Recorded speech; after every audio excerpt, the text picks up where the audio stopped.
বাবা, আমি তো বহু জায়গায় কীর্তন করি, আমার কীর্তন করা 20 থেকে 25 বছর হয়ে গেল।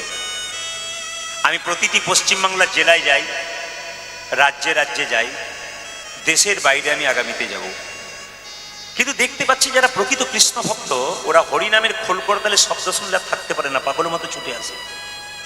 এই যে আপনারা কীর্তন শুনছেন যারা, এগুলো এই জন্মের কীর্তি নয়, কিন্তু এই জন্মের স্বীকৃতি নয়। যারা কীর্তন শুনছেন এটা পূর্বজন্মের স্বীকৃতি। আগের জন্মের ভালো কর্মের ফলে আজকে হরিবাসরে বসতে পেরেছেন। যাদের কর্ম ভালো নাই তারা আসতে পারে নাই, আর যাদের কর্ম ভালো নাই তারা এসেও বসতে পারে না। কেন? ওদের পূর্বজন্মের স্বীকৃতি ভালো নয়। একটা প্রমাণ দিয়ে দিই।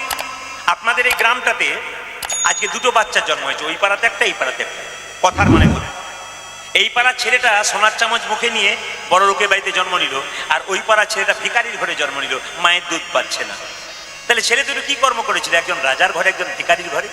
তাহলে পূর্বজন্মে নিশ্চয়ই ভালো কর্ম ছিল, সে রাজার ঘরে জন্ম নিল, যার খারাপ কর্ম ছিল সে ভিখারির ঘরে জন্ম নিল। তাই পূর্বজন্মের স্বীকৃতি যার ভালো আছে তিনি আজকে কীর্তন শুনতে বসছেন, আর যার স্বীকৃতি পূর্বজন্মের নাই তিনি কীর্তন শুনতে পারবেন না, একবারে পারবেন না। স্বীকৃতি নেই তো। যার স্বীকৃতি আছে তিনি দেখবেন ভক্তি ভরে কীর্তন শুনবেন। আমি এমন আমার মানুষকে দেখেছি 2 ঘন্টা আগে থেকে চুপচাপ বসে থাকে, কেন? হরিকথা শুনবো বলে, পাখির মতো পাগল হয়ে বসে থাকে। এরকম জীবন যদি কারো হয় তার জীবনে সুখ আছে, বাকি কিন্তু সুখ নাই।